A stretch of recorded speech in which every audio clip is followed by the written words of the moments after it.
One quiet night, a young boy woke up screaming. "The spirits are here, they whisper like dry leaves," he cried. The boy's name was Kwaku. His parents rushed in. "What spirits?" his mother asked. "From the forest," Kwaku whispered. "Their faces are like cracked bark, with embers for eyes, and they call my name." By morning, the village buzzed with fear. The next night it happened again. "They are at the edge of the village now," Kwaku said, his eyes wide with terror. "The shadows are watching."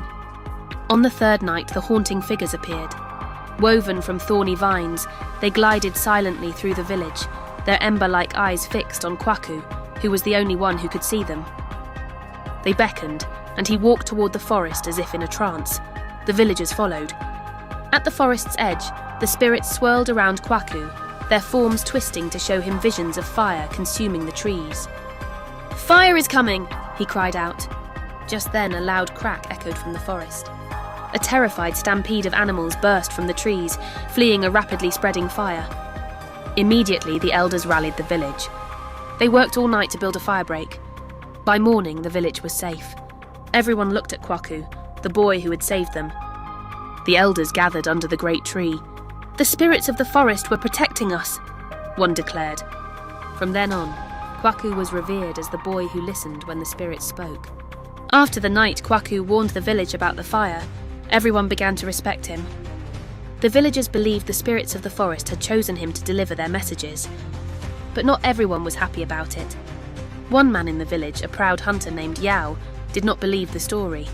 He laughed whenever people talked about Kwaku. "Spirits?" he said. "That boy is just pretending." Yao decided to prove the boy wrong. One evening, he walked to Kwaku's house and said loudly, "If the spirits really speak to you, tell them to give us a sign tonight." The villagers gathered around, curious to see what would happen. Kwaku looked nervous. "I cannot command the spirits," he said softly. "They speak only when they wish." But Yao only laughed again. That night, the village went to sleep as usual. Suddenly, just after midnight, Kwaku woke up again. He ran outside, breathing heavily. "The spirits are speaking again!" he shouted. His parents and several villagers rushed out of their houses. "What are they saying?" one elder asked. Kwaku pointed toward the river outside the village. "They say the river will rise before morning." The villagers looked confused. The river had always been calm during that season. But the elders remembered how Kwaku had warned them before. So they decided not to ignore him. They quickly woke the villagers living closest to the river and told them to move their animals and belongings to higher ground. Some people complained, but many listened.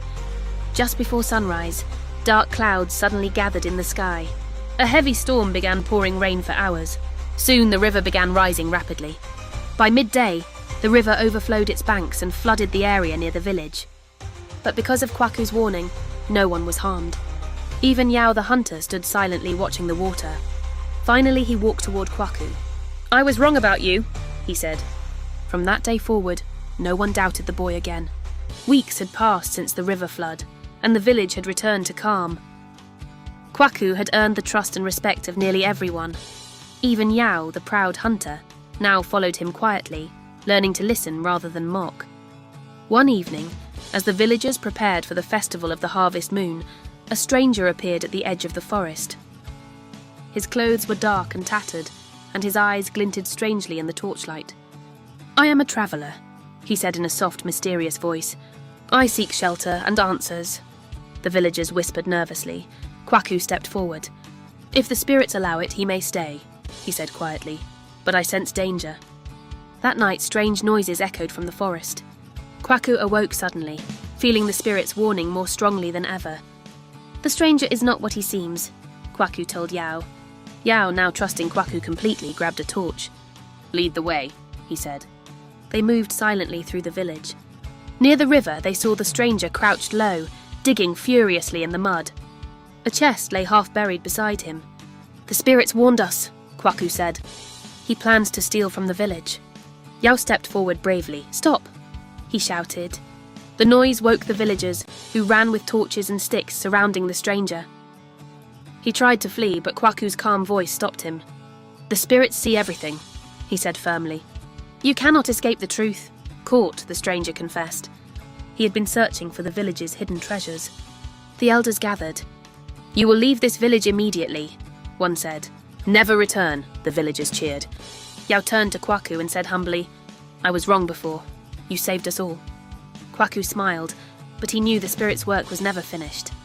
From that day he became the guardian of the village. And the village learned a final lesson. Sometimes the smallest voice carries the greatest wisdom, and listening to it can save everything you hold dear.